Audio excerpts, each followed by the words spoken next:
Hey everyone, welcome to another episode of the Next Sunday podcast. I'm here with the one, the only, the incredible Jim Sheppard. I keep waiting for a game show host to show up when you do that to me. I like it. I like it. It feels like the introduction to a game show. It is. It's Steve Harvey or something. Pretty funny. Family like that. Feud or I don't know. I know every time I do it, it makes you smile real big. It makes me happy. Love to do it. Yeah, Just, I love it. I love it. Just to mess with me a little bit. Hey, so today on the podcast, we're talking about a hot topic called Why Staff Giving is Not Optional. We see that most churches trying to build a culture of generosity are focused on the congregation, the sermons, the campaigns, the pledge cards. But for most churches that are struggling in the area of generosity, the pattern that we keep identifying over and over again is that the issue may be starting with their staff. Their staff aren't participating in giving. They don't understand their role. There's a lack of clarity, lots of issues. But you wrote an article recently called Why Staff Giving Isn't Optional, and it caught some real traction, got some real attention. So I think people had thoughts. Some people were reading it trying to prove you wrong, probably. Oh, I'm sure of that. Others were reading it going, yeah, this is what I've been saying. I'm 100% sure of that. So let's see. So where did you go with this? Two things that influence this, Frank. I have a client, not current, but within the last few years, that by what I was looking at from the outside, their current giving and everything about them, they should have been able to easily raise the amount that was their goal. It was not even 1.5. It was like 1.25 times their annual income. Church is strong. They're fairly large. You'll know that when I give you a couple of indicators here in a second. So, but they only hit like 60% of their goal. And I was like, wait, what's wrong here? Yeah. You know, I've been around for a minute. So when something like this happens, I'm just like, wait, what happened here? Yeah. And I kept scratching around in the dirt and I couldn't figure out, what it was. I looked over here and looked at this. And so then I said to the CFO, I said, hey, would you just check something for me? I said, would you take a look at how many staff people actually committed to the initiative? And he texted me a couple of hours later, OMG, exclamation, exclamation, exclamation. They have 109 full-time staff. 43 made a commitment. Now, this was not a one fund. It was an over and above campaign. So in my mind, I thought, okay, well, I guess that could happen because these are people on ministry salaries and maybe the margin for an over and above gift wasn't significant. And so maybe that's the issue. Hey, can you double check and let's just look at the regular giving and see what that looks like. 47 out of 109 were actually giving to the church. So I've known for a long time this is an issue. It may be bigger or smaller than that in an individual church, but I've known that this was an issue. I see it when I sit in the rooms. I see it when I look at the numbers sometimes. I mean, there are churches that send me all of their giving information with names. And I'm not looking for staff, but I see where they show up on the list. And I'm like, oh. Yeah. And then I note the people who don't show up on the list at all. Right. And so I've known that this was an issue. And I haven't known exactly how to speak about it in public. Yeah. I can speak to it individually, but speaking about it in public. And then I'm just reading through my Bible study plan for this year. Yep. I use a plan called 5 Day a Week. Okay. That's 5dayawekbiblereading.com, I think is the name of it, which normally takes me at least 6 days because some of the days are heavier than others. Yeah. And then I can take a rest. But it goes through the Bible. So I'm reading Old Testament, New Testament every day, and then a psalm every third day or so. I'm in the book of Numbers. Now, maybe your Bible reading plan goes to Leviticus to die. I actually can make it through Leviticus. It's not a problem for me. Numbers. It's gory enough in places that I can get excited about it, But it's numbers. I mean, numbers. And I'm a numbers guy. You're a numbers guy. But it starts off with numbers and numbers. Yeah. But then you get through to the good stuff. And so I'm just reading along in my Bible. And I get to Numbers 18, verse 25. And it says this, and the Lord spoke to Moses, saying, Moreover. So in the first part of 18, he's going over all the duties of the Levites. You know, we've got the Gershonites, we've got the Merarites, right? And the Kohathites. And they've all got various duties. And Aaron, the priest, one of the Levites, he's got duties. He's like the senior pastor, right? So we got the church staff and the senior pastor. That's basically what we just profiled. And so in verse 25, the Lord says to Moses, well, there's their duties. And then he says, I want to talk to you about this piece. Moreover, you shall speak and say this to the Levites.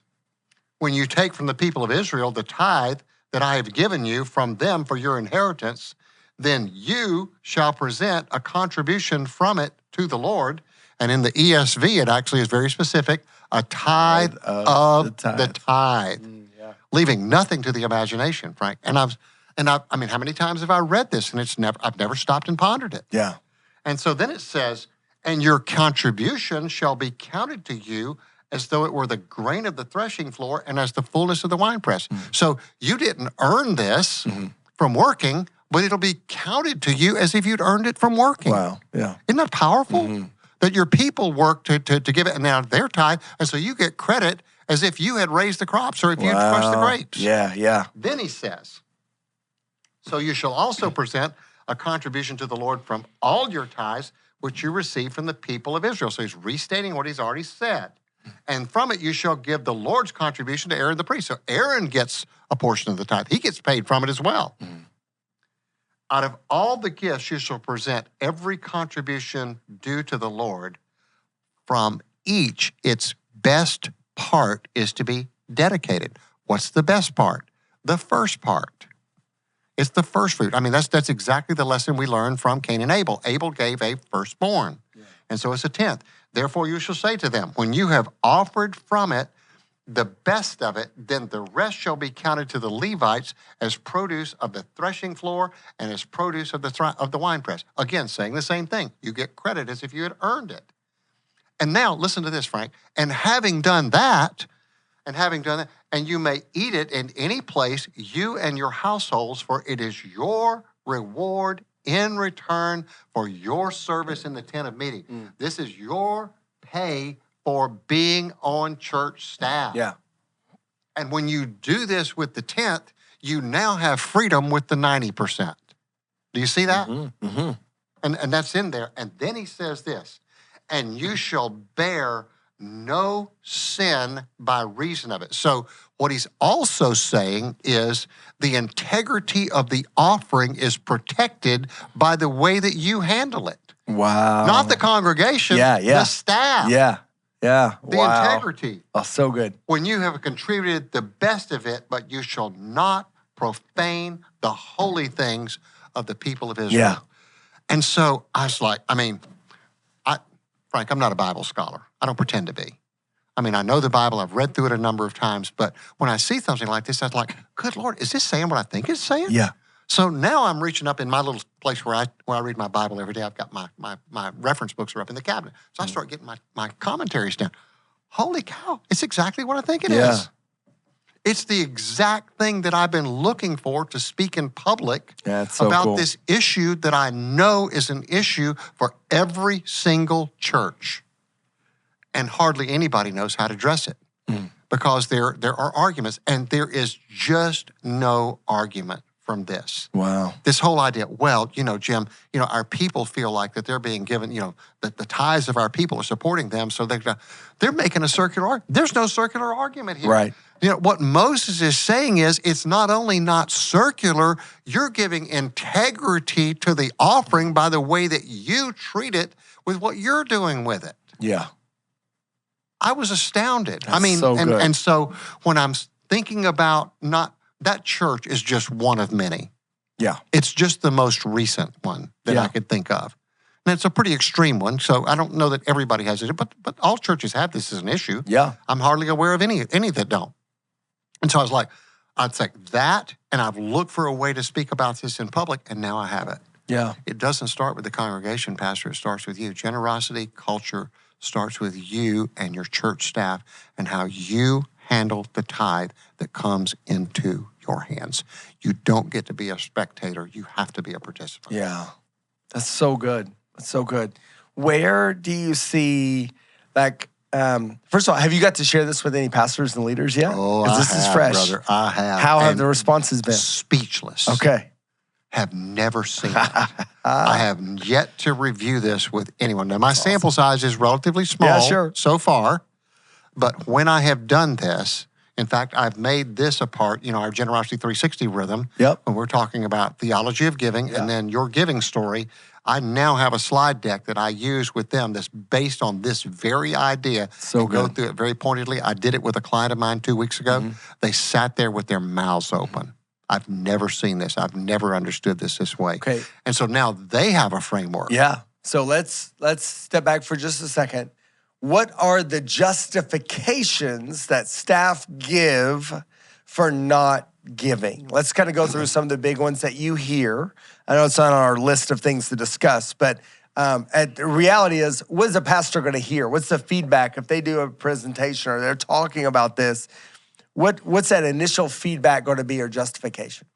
Well, let's not let me get carried away and say a whole lot about this. How about if I just read directly from what I wrote in the blog post? Because I address it. Service is not a substitute for generosity. Okay, great. Okay? I want to address one more objection I hear regularly. It sounds like this. My team already gives so much of themselves, their time, their energy, their nights, and their weekends. Isn't this enough? Numbers 18:29 answers this directly. God did not say to the Levites, your service to the temple is your offering. He said, you must present as the Lord's portion the best and holiest part of everything given to you. So Numbers 18:29 doesn't give you an out for that. It actually strengthens the argument that it's something different than that. So and good. then I said, by concluding, service and generosity are not the same thing. They are both important, but they are both acts of worship. But God requires both. And he was not willing to let the Levites trade one for the other. Your staff's dedicated service to the church is a beautiful thing, but it does not replace the spiritual act of giving. Okay, that's so good. That's clear. That's powerful. And we'll make sure to link to this article on the podcast episode page, just so they can be able to read it that way as well. I think that'll be fruitful.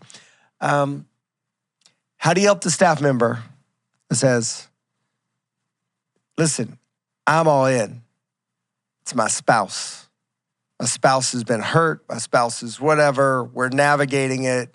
It's been a journey to even get here, to even be a part of a church staff. I don't know what to do. I feel stuck. So, and that does happen, Frank, and we have to address that. We have to address that. This happened 2 weeks ago. This is very real for me. Had a worship pastor look me in the eye and say, I'm figuring it out. And he was so gracious and kind and honest, and it was a powerful conversation.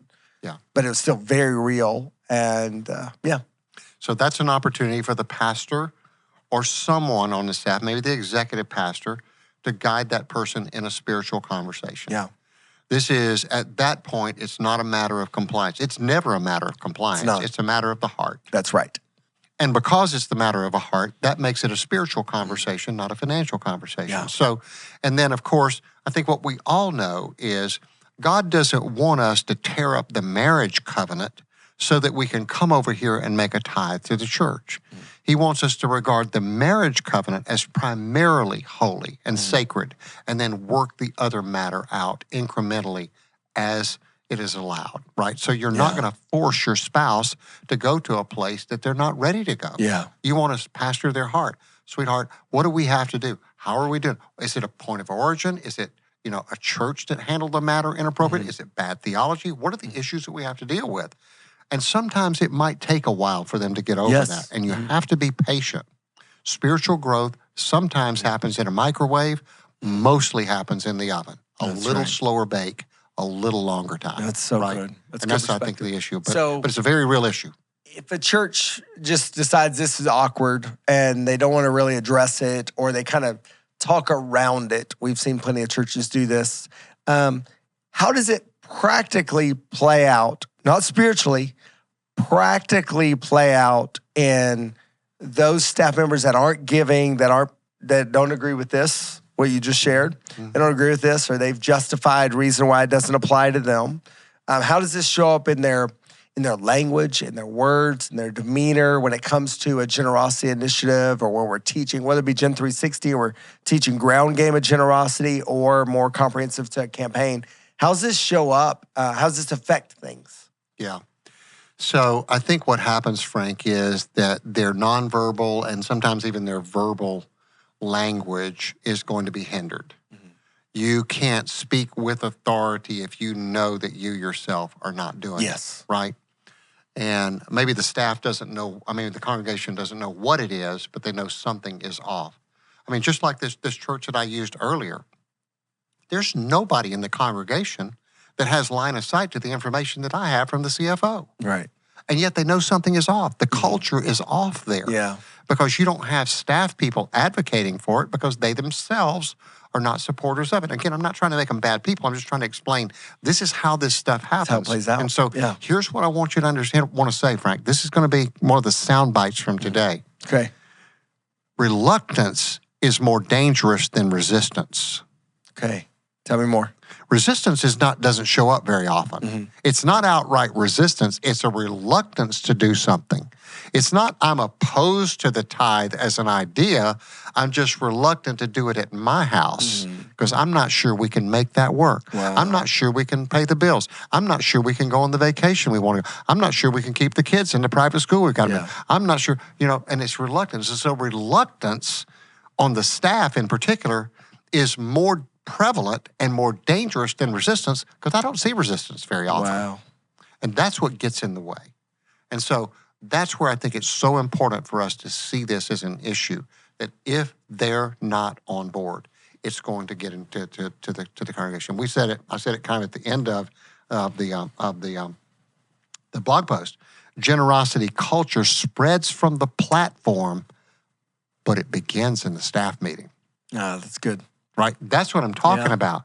Is it's not from out there to in here, it's from in here to out there. And if our staff don't get it, it's really hard for us to impress our congregation to get it. It's a culture matter. It is a culture matter. What do you do? I want to target churches that live in really expensive cities, okay? And they're trying to piece together a staff, and it's also almost impossible to live in those cities.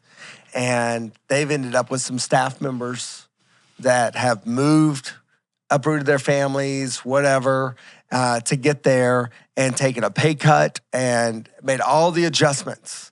And they basically factored their tithe in as part of their lost income from their marketing job, that now they're on the comms team at a church in a very expensive area to live. How do you help course correct that justification to help get them on a path toward progress in the area of generosity?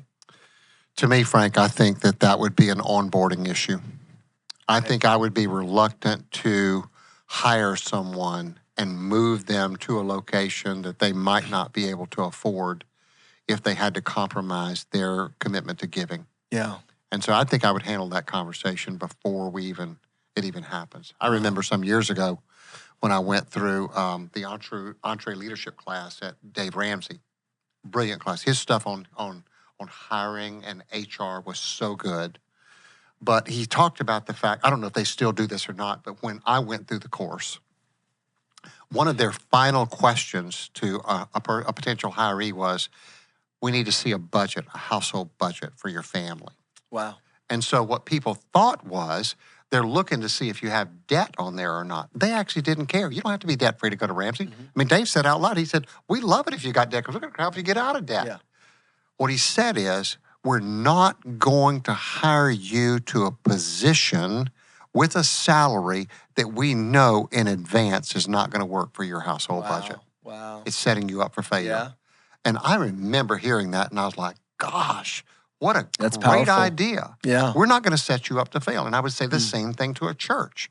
Is if you live in an area like that, probably you have some way of helping with assistance.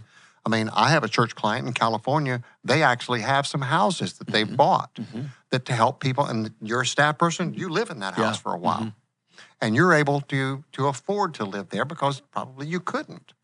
And so, but make it an issue before they come on board, not after they come on That's board. good. And maybe the family budget question is the question to ask. Hey, will this pay package work with your family budget without you having to compromise your giving to the Lord's work here? Wow, that's so good. That's great. What other things, or how would you like to wrap up this episode? Is there something you want to say to the pastor that hears this, that agrees with everything you just said, but has a million other things on their plate, and they're like, now I got another thing I got to go deal with. How do I categorize this? Where do I go with this, knowing that they're slammed and they just got a phone call about something altogether separate a few hours ago, and now they just got some windshield time, and now here we are kind of heaping some other additional responsibilities on them to carry. What do you say to that, Pastor? I'm going to go to my answer. This is going to be my answer on a lot of things as it regards giving, Frank. And I'm going to go to these two passages, Luke 16:13 and Matthew 6:24, in two completely different stories. Not the same situation with two different observations, Luke and Matthew. Two completely different contexts. Luke in the story of the shrewd manager, and Matthew in the Sermon on the Mount, when he said, no one can serve two masters. You'll either hate one and love the other, or you'll love one and hate the other. Yeah. You cannot serve both God and mammon. So the reason I'm going to go to that text is two reasons. It's the only place where Jesus says the exact same thing in two different places, nowhere else. In the words of one of my early mentors, if Jesus says it once, that's enough. If he says it twice, that ought to really get your attention. Wow, so good. It's also the only place where he defines money as a spiritual power. That word mammon is a deistic term. Yes. It has God-like authority in your life. And so when he says you can't worship both God and mammon, what he's saying is you're going to either worship at the altar of the one true God, or you're going to worship at the altar of mammon. Yeah. And what that makes it is spiritual warfare. That's and good. Most pastors never think of giving as spiritual warfare. Yeah. And here's what I would say, Pastor, this is spiritual warfare for your staff. If you have something more important than that, I'd like to know what it is. Wow. Oh, there we go. That is how we're ending the episode right there. That is powerful. Because if you're not going to protect your staff from spiritual warfare, what are you going to do? What is more important than that? There might be something, but it's not the big list. It's a lot fewer things than you think it is. Yeah. And so that would be my argument for that. That is really good, Jim. It's been another really good episode of the podcast. It's amazing that a Georgia graduate and a Tennessee graduate can come together and things like this can happen. It's just kind of fumble through this. The Lord's humor in bringing, and hopefully something here. I know this is a hot topic. I know it's an elephant in the room. I know it can be awkward. Our hope, Frank, in all seriousness, in wrapping this up, our hope is that we're shaking up the status quo in a way that could be redemptive so that you can be better, so your people can be better. And in this case, that you can have this better shot for you and your people to hear, well done, good and faithful servant, in accordance with the parable of the talents. That's what we're here for. That's so good. Hey, this has been another episode of the Next Sunday Podcast. We'll see you again real soon.